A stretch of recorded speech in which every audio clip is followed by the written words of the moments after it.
નમસ્કાર, હું પ્રવીણ. છેલ્લા 48 કલાકથી ગુજરાતમાં સૌરાષ્ટ્રના બે જિલ્લા ખૂબ ચર્ચાનો વિષય છે. એક તો ભાવનગર જિલ્લો કે જ્યાં ઝેરી અને બનાવટી દારૂના કારણે ટપોટપ મોત થયા, તંત્ર દોડતું થયું, અડધી રાત્રે બધા જ દોડ્યા. ત્યાં સુધી ખબર ન હતી કે ગુજરાતમાં દારૂબંધી છે ને દારૂબંધીના કિસ્સામાં આ પ્રકારનો દારૂ પીવાથી લોકો મરી રહ્યા છે. તો એ મુદ્દે પણ ઘણું બધું ચાલી રહ્યું છે.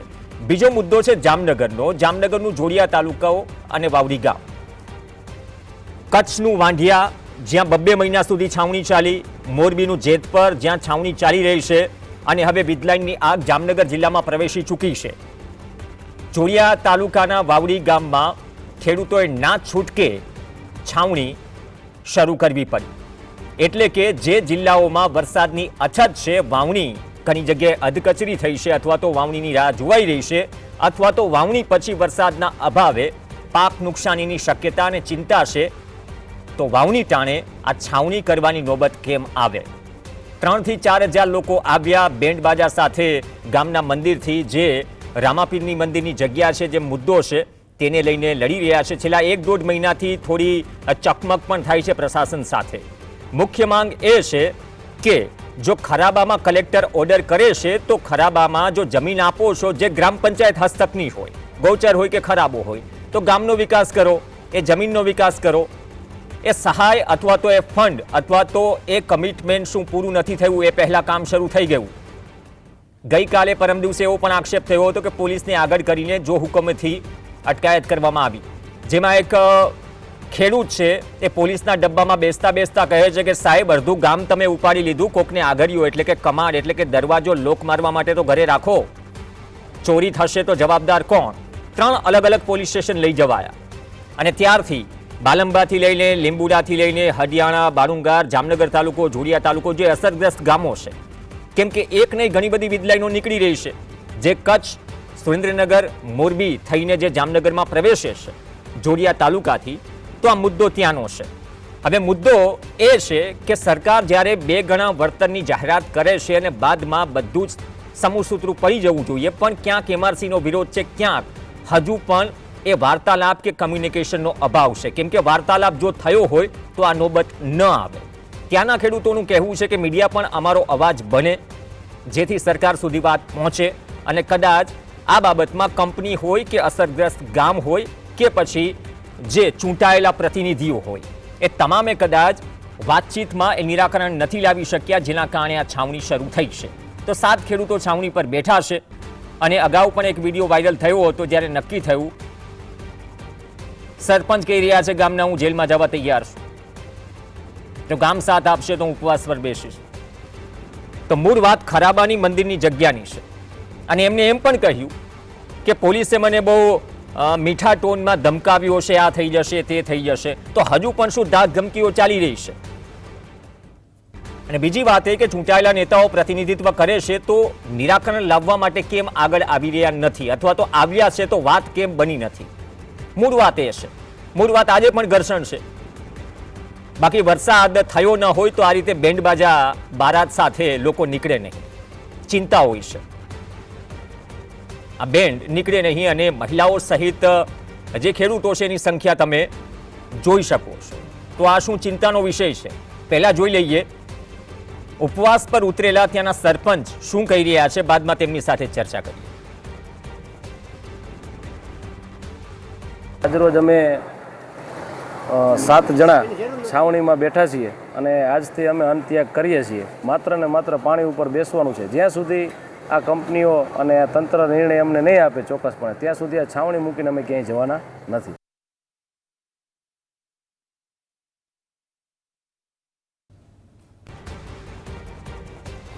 તો અલ્ટિમેટમ છે, અલ્ટિમેટમ જેતપરમાં પણ અપાયું. જેતપરમાં છાવણી આમ વિખાઈ નથી, આમ આકલા પડકારા થઈ રહ્યા છે, પણ મૂળ વાત એ છે ને કે સમાધાન નથી આવી રહ્યું. એવો તો આ કેવો મુદ્દો છે કે આ સળગતા મુદ્દામાં કોઈ હાથ નાખવા તૈયાર નથી. વાત તો કમ્યુનિકેશનથી પણ થઈ શકે, સરકારની વાહવાહી થઈ શકે, જો સમાધાન આવે તો. સમાધાન ન આવે તો જે મધ્યસ્થીની ખામી છે ને, મધ્યસ્થી તરીકે મીડિયા પણ રોલમાં આવે છે. તો સરકાર સુધી આ વાત પહોંચાડવાનો પ્રયાસ કચ્છ, સુરેન્દ્રનગર, મોરબી કે જામનગરના કિસ્સામાં માધ્યમ તરીકે અમે કર્યો છે. ભાવેશ મકવાણા જોડાશે, વાવડીના સરપંચ.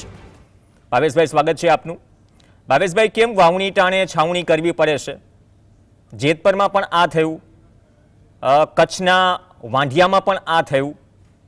તો શું એ ચર્ચા કે ચર્ચાથી સમાધાન નથી આવતું? આમ તો સરકારે 2 ગણા વળતર, બજાર ભાવે 2 ગણા વળતરની જાહેરાત થઈ ચૂકી છે, પણ ગામે ગામે આ સમસ્યા થઈ રહી છે. 2 દિવસ પહેલા ખેડૂત દેખાય છે કે અડધા ગામની અટકાયત કરી લીધી. તો આ નોબત કેમ આવે છે? કેમ પ્રતિનિધિઓથી લઈને કોઈ ચર્ચા નથી થતી અથવા તો નિવેડો નથી આવતો? લોકોને ખેતરમાં એ પછી પાઇપલાઇન હોય કે વીજ લાઇન હોય, છાવણીમાં ઉતરવું જ પડે.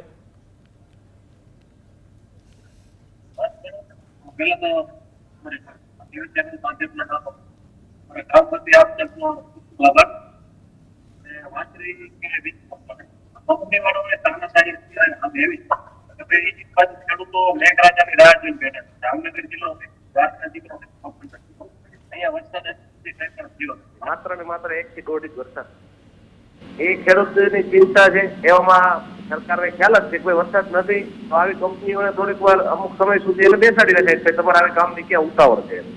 કંપનીઓની આવી બધી ઉતાવળ છે, તાનાશાહી છે. વરસાદ વગરના ખેડૂતો હેરાન થાય છે અને અત્યારે આ લોકો ખેડૂતો હેરાનગતિમાં વધારે હેરાનગતિ. છાવણી નાખવાનું એક જ કારણ છે ભાઈ, રામદેવપીર મહારાજની જગ્યા છે, 100 થી 150 વર્ષ જૂનું અમારું આ મંદિર છે, વડવાળોનું બનાવેલું મંદિર છે. લાગણી જોડાયેલી છે ગામની. ગામ આખું અત્યારે અમારા અમુક વિડીયોથી આપ જોઈ શકો છો બધા. અને લાગણી ઉપર ઠેસ લાગે છે ને ગામને જરાય પહોંચાય એમ નથી. અને હું સરપંચ તરીકે એટલું કહેવા માંગુ છું, મારું ગામ છે તો હું સરપંચ છું, બાકી નથી. ગામ અમારે એકતા થઈને અમે એવું નક્કી કરેલું છે કે ભાઈ આપણે તંત્રને એવું કહેશું કે ભાઈ ગમે ત્યારે અમે રાજીનામું આપી બોટી દેવા તૈયાર છીએ, પછી તંત્ર અમારું પંચાયત ચલાવી લે, અમને કઈ વાંધો નથી એમ. તો આસપાસના જે અસરગ્રસ્ત ગામો છે, કેમ કે જામનગર તાલુકામાં અને જોડિયાદ તાલુકામાં પણ ઘણા બધા અસરગ્રસ્ત ગામો છે, ત્યાં ગૌચરથી લઈને ખરાબાથી લઈને પ્રાઇવેટ સર્વે નંબરથી લઈને ઘણી બધી રકઝક થઈ છે પ્રશાસન સાથે. સર્વેની બાબત હોય કે કામ શરૂ કરવાની બાબત હોય, એ વાર તહેવારે આપણે જોતા આવીએ છીએ. તો આ જ વસ્તુ શું આગળ વધી રહી છે? નિવેડો કેમ નથી આવી રહ્યો? ખાસ તો આપણે જામનગર જિલ્લાની અંદર જીપીએસ દ્વારા જે બધી સર્વે કરવામાં આવેલી જમીન, હજી અવલ દવલ બધી ખેડૂતોને સુધારણા થઈ નથી.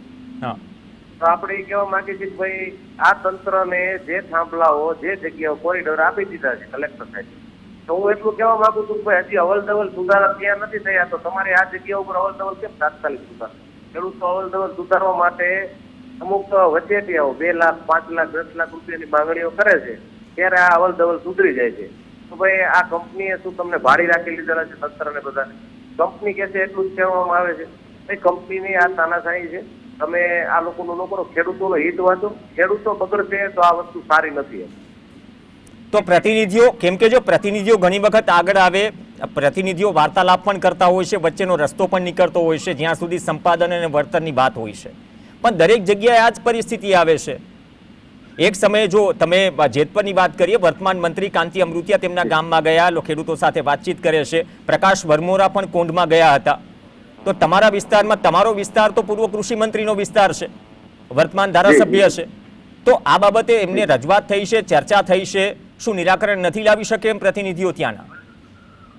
અમારા હાલ ધારાસભ્ય સુધીર પટેલ જે પૂર્વ કૃષિ મંત્રી હતા, એમની સાથે અમે વાટાઘાટો કરી છે, પણ એવું કે છે કે કંપની છે, કામ ચાલુ રહેશે, અમારા હાથની વાત નથી. અને સરકારી ખરાબો છે, ગૌચર છે, એ અત્યારે સીધો સરકારે કલેક્ટર સાહેબને સોંપી દીધું.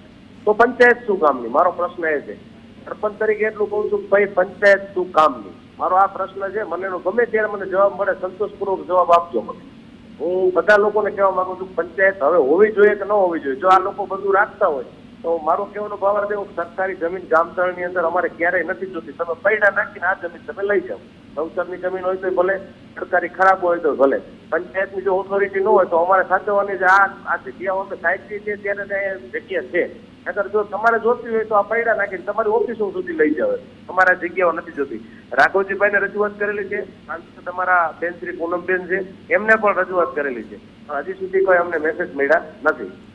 નહીં, તમે ખરાબા અને ગૌચરની વાત કરીને એમાં કલેક્ટર કદાચ આદેશ કરે, પરંતુ અભિપ્રાય ગ્રામ પંચાયતનો પણ લેવાનો હોય, કેમ કે ગ્રામ પંચાયતને ખરાબો કે ગૌચર નિયમ કરેલી છે. એક જગ્યાએ જામનગર જિલ્લાનું એક ગામ છે, કલેક્ટરના હુકમ વગર ગૌચરમાં થાંભલો પડી ગયો છે. આ મુદ્દે મામલતદારને ખખડાવતા ખેડૂત પણ જોવા મળે છે. તો આ બાબતમાં શું ગામનો, ગ્રામ પંચાયતનો અભિપ્રાય લેવાયો છે કેમ કે અભિપ્રાયથી માંડીને ખાસ ગ્રામસભાથી માંડીને આ બધી પ્રક્રિયાઓ છે. એ વાત અલગ છે કે જમીન માપણીમાં કોઈ પ્રક્રિયા થઈ જ નથી, જે તમે જમીનમાં ભૂલ સુધારણાની વાત કરી રહ્યા છો. તો એમાં શું ગ્રામ પંચાયતનો અભિપ્રાય લેવાયો છે જો ખરાબામાં આ કામ શરૂ કરવાનું છે તો?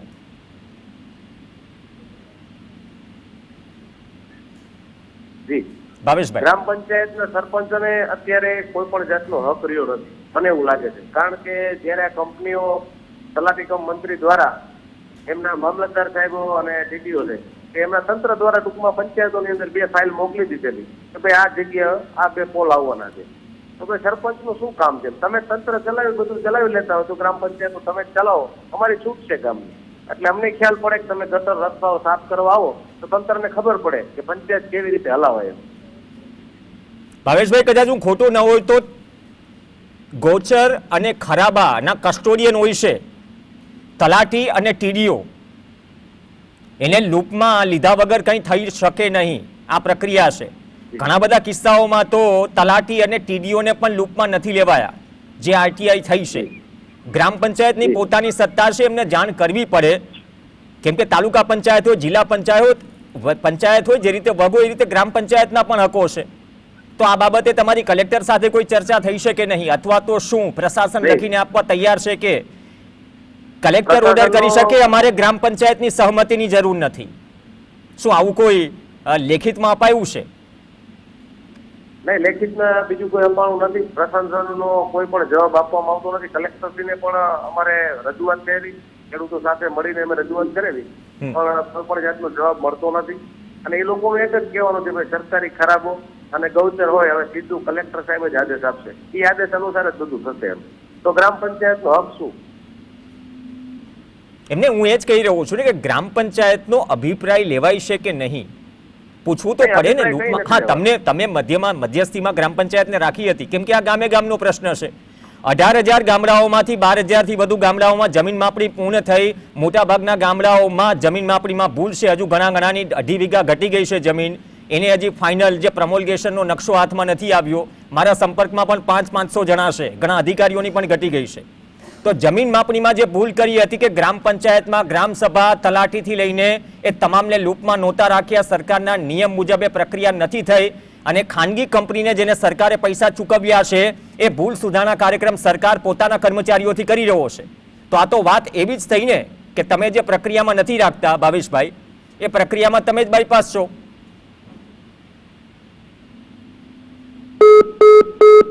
ભાવેશભાઈ, અવાજ પહોંચી રહ્યો છે? કદાચ ઓડિયોનો ઇસ્યુ છે, પણ મૂળ વાત એના પર જ આવે છે. જો સરપંચ એમ કહે છે કે ખરાબામાં ઓર્ડર થઈ ગયો અને ખરાબામાંથી ઓર્ડર થયા પછી શું ગ્રામ પંચાયતનો કોઈ હક રહેતો નથી, અને હક ન રહેતો હોય તો પછી સરપંચ કે ગ્રામ પંચાયત શું કામના? સવાલ ખુદ સરપંચ ઉઠાવી રહ્યા છે. પણ પ્રશ્ન પેચીદો છે. આમાં કદાચ કમ્યુનિકેશનથી, વાર્તાલાપથી કદાચ સોલ્યુશન આવી શકે. બાકી તો જમીન માપણીમાં આજ દિન સુધી જે થયું છે, સૌથી વધારે અરજીઓ બનાસકાંઠામાંથી આવી. હજુ પણ ભૂલ સુધારણા કાર્યક્રમ ચાલી રહ્યો છે. હજુ પણ ઘણી જગ્યાએ ભૂલો સુધરી નથી, જ્યાં મોટી મોટી ભૂલો થઈ છે. અને ભૂલોના કારણે સરકાર જે પ્રોજેક્ટમાં અથવા ખાનગી કંપનીઓ જે પ્રોજેક્ટમાં જમીન સંપાદન કરે છે ત્યાં બધી જ જગ્યાએ આ પ્રકારની આંટીઘૂંટી આવે છે. તો ભોગવે છે કોણ? ભોગવે છે નીચેનો પીડિત. તો આજે પણ સવાલ છે કે આ પ્રક્રિયામાં જ્યાં ખરેખર ગ્રામ પંચાયત અથવા તો તલાટી અથવા તો સરપંચ અથવા તો જે ખેડૂત કે પીડિત હોય છે એ લૂપમાં હોવો જોઈએ, શું આજે પણ નથી? બાકી આ પરિસ્થિતિ ન આવે. અને સરપંચ કહી રહ્યા છે કે પૂર્વ કૃષિ મંત્રી વર્તમાન ધારાસભ્યને કહ્યું કે બે અમારું આમાં ન ચાલે. તો સવાલ એ પણ થાય ને કે પ્રજાના પ્રતિનિધિ છે, એમનું ન ચાલે તો એમના વિસ્તારની રજૂઆત કરશે કોણ? બીજા વિધાનસભાના ધારાસભ્ય કરશે? આ સવાલ ગંભીર છે. અને ગંભીર એટલા માટે બની જાય છે કે આટલી સમસ્યાઓ વચ્ચે પણ જો જીએસપીએલની પાઇપલાઇન હોય કે વીજલાઇન હોય, જો છાવણી જ કરવાની હોય તો પછી કમ્યુનિકેશનનો અભાવ છે. અધિકારીઓ છે, કંપની છે અને પીડિત છે, એના વચ્ચે શું હજુ સુધી કોઈ નિવેડો નથી આવ્યો? અને આ તો ગામે ગામનો પ્રશ્ન થશે. અપેક્ષા એ જ રાખીએ કે જે આંટીઘૂંટીઓ છે અથવા જે વાર્તાલાપ છે એ પૂરો થાય.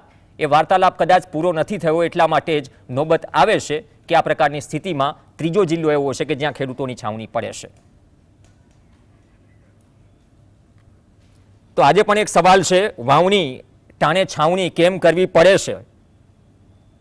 બેકગ્રાઉન્ડ સ્કોર સાથે જઈએ. દરેક જિલ્લામાં તકલીફ છે. પ્રયત્ન અમે ગઈકાલે કર્યો હતો, પરમ દિવસે, કે પૂર્વ કૃષિ મંત્રી પણ જોડાય, પણ આમાં વાત નથી બની રહી. અને વાત નથી બની રહી તો જે આગળના ગામમાં કામ થશે, જ્યાં ખરાબો આવશે અથવા ગોચર આવશે અથવા પ્રાઇવેટ સર્વે નંબર આવશે, જો એને જાણમાં નથી અથવા તો અભિપ્રાય નથી લેવાયો તો આ પ્રશ્ન આવીને ઊભો રહેશે. આ મુદ્દે જામનગર કલેક્ટરને માર્ચ મહિના પહેલા ઘણા બધા વિસ્તારના ખેડૂતોએ રજૂઆત પણ કરી હતી કે શું સમસ્યા છે, ફરિયાદ પણ કરી હતી, પરંતુ કલેક્ટર બદલાઈ ગયા. માર્ચ પછી સ્થિતિ નથી બદલાઈ. ગામ, જિલ્લો, તાલુકો, ખેતર, ગૌચર કે ખરાબાના સર્વે નંબર બદલાય છે, પણ આજે પણ ના છૂટકે કેવું પડે છે ના સ્થિતિમાં કે હજુ પણ સોલ્યુશન આવ્યું નથી. અને સોલ્યુશન નથી આવ્યું છતાં પણ આટલી સારી સારી જાહેરાતો. ભાવેશભાઈ, થોડો ઓડિયોમાં તકલીફ છે, પણ તમારી વાત જે મૂળ આવી કે ગ્રામ પંચાયતનું નથી સંભળાયું, કદાચ તમારા પ્રતિનિધિઓ સુધી, તમારા પ્રતિનિધિઓ જો અવાજ ન સાંભળતા હોય, અમારા સુધી પણ તમારો અવાજ નથી પહોંચી રહ્યો. પણ મૂળ વાત એ છે કે આમાં સમાધાન આવે. સમાધાન આવ્યું હોત તો કદાચ ઉપવાસ અને છાવણી કરવાની નોબત ન આવી હોત. ભાવેશભાઈ, ધન્યવાદ જીએસટીવી સાથે જોડાવા બદલ. તો વાવણી ટાણે છાવણી અને ટેન્ટ ક્યારે ઉઘેડાશે, જ્યારે વિશ્વાસ અથવા તો જ્યારે ગળે ઉતરે એવી વાત થાય. બાકી કહ્યું એમ, જિલ્લો, તાલુકો, સર્વે નંબર, ખેતર બદલાશે, સમસ્યા નહીં બદલાય. નમસ્કાર.